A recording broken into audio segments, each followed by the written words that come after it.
7:18 p.m. June 14, 2018. Alan Keyes, former Assistant Secretary of State. As it turns out, President Trump's summit was mostly political theater. It ended with a communique steeped in anamorphic generalities, like, for example, the language on denuclearization of the Korean Peninsula. Chinese and North Korean propagandists have used that language consistently as code for the withdrawal of U.S. tripwire forces from the South, as if to verify the U.S. government's sudden acceptance of this code. President Trump made offhand comments, if offhand can ever appropriately describe presidential speech, that reverses decades of U.S. policy, consistently maintained, announcing his decision to cease joint U.S.-South Korean military exercises. He suggested that he was doing so because they are so provocative, language China and North Korea frequently deploy when denouncing the exercises, and because he desired to see U.S. forces withdrawn, a perennial Chinese-North Korean demand, even though that's not part of the equation right now. The equation for the Trump-Kim summit hardly represents an accurate description of the present state of affairs in the region, since it included no visible expression for China's activities, which are a crucial variable on the North Korean side. Chinese, North Korean propagandists have consistently maintained that the U.S. presence in the South is what nuclearizes the Korean Peninsula, but how can the same not be said of China's historic guarantee of North Korea's security? In fact, Kim has been acting as a stand-in for China.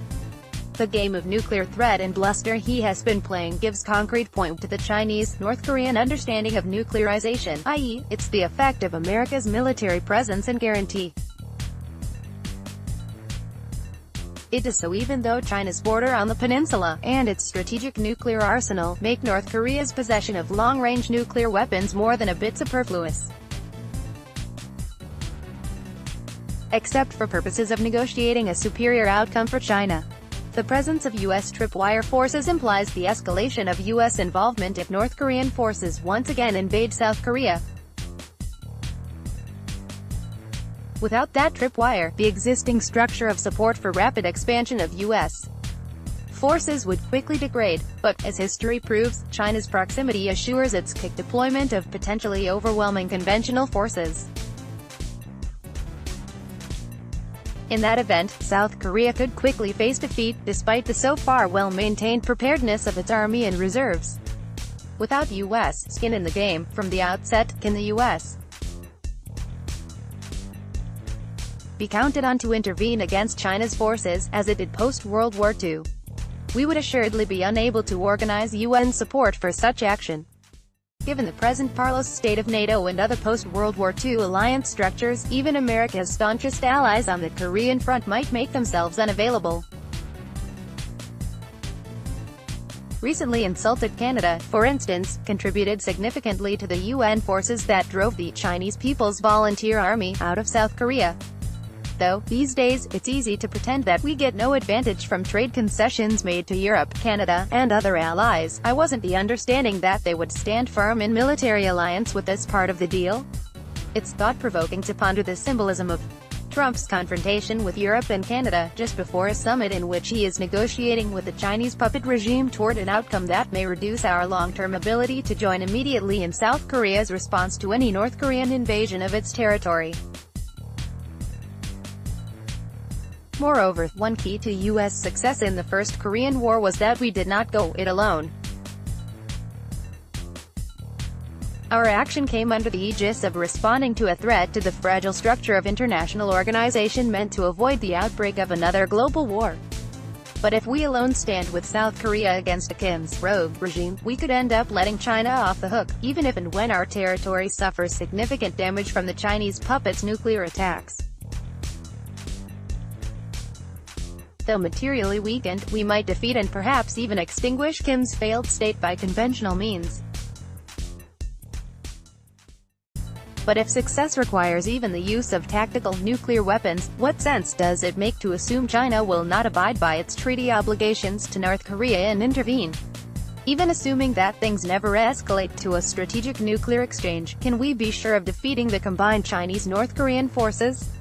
Let's say that we restore the status quo ante, as we did before.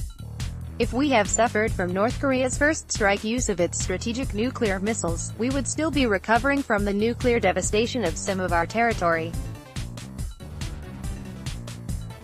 But if we refuse to escalate matters to a general exchange of strategic nuclear blows, e.g., with the Chinese puppet master, the territory of our greatest competitors, not to say enemies, would remain free of such devastation, free to exploit the void of power inevitable during our material and moral convalescence. If we must endure a scenario that includes some enactment of North Korea's nuclear-armed aggression, is it wise to let China off the hook for their role in making those provocations possible? Why are we allowing the perception that this is simply a matter between the U.S. and North Korea, despite its implications of general nuclear war? Kim's behavior serves China's strategic agenda in the region. His commitment to denuclearization parrots the mantras China has consistently used to pressure the U.S.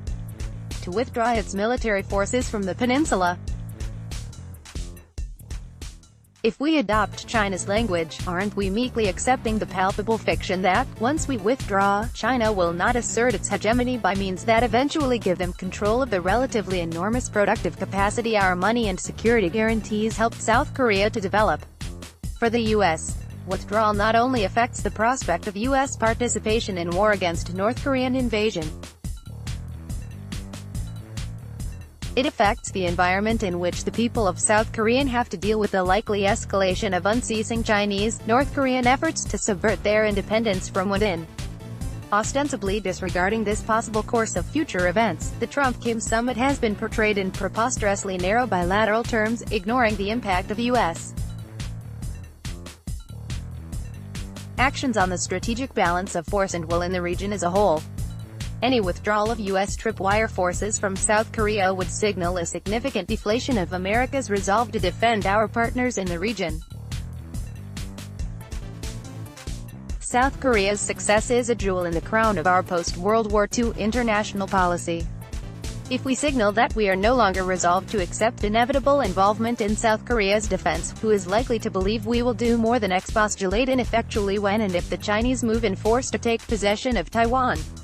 And once America's will to counterbalance China's domineering ambitions no longer seems reliable, will Japan feel pressure to find its own way to contain them? Since the best defense is often a good offense, will the Japanese be tempted to remember the advantages they sought when pursuing the hegemonic agenda that eventually brought the U.S.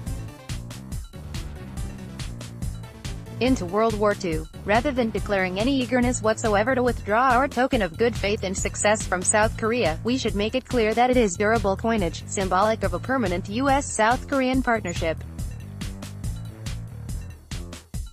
And we will not give it in trade. We should maintain this position because North Korea's role as a Chinese puppet promises to be permanent. If China ever lets the people of North Korea choose their own path, including an end to communist-style totalitarian repression, and if it drops its aggressive posturing against the independence of Taiwan, then it might make sense for the U.S. to accept some formal agreement that registers a mutual relaxation of military vigilance in the Korean Peninsula, and indeed the whole region. But who believes China's present regime intends for such a day to come? Any U.S. policy that focuses obsessively on North Korea's nuclear blustering, without addressing China's methodical manipulation of events in pursuit of regional hegemony, will surrender to the terroristic bully boy tactics China deploys through its deft choreography of Kim Jong-un. In exchange for a cessation of his bluster, does it make sense for us to give up our non-aggressive but firmly long-standing resolve to contain and thwart China's ruling ambition? If we do give up that resolve, the Trump-Kim summit may indeed prove historic, for being the first outstanding signpost marking the first leg of contemporary resumption of China's long march to global domination. Alan Keyes is a political activist, writer and former diplomat. The views and opinions expressed in this commentary are those of the author and do not reflect the official position of the Daily Caller. Tags: China denuclearization Korean Peninsula.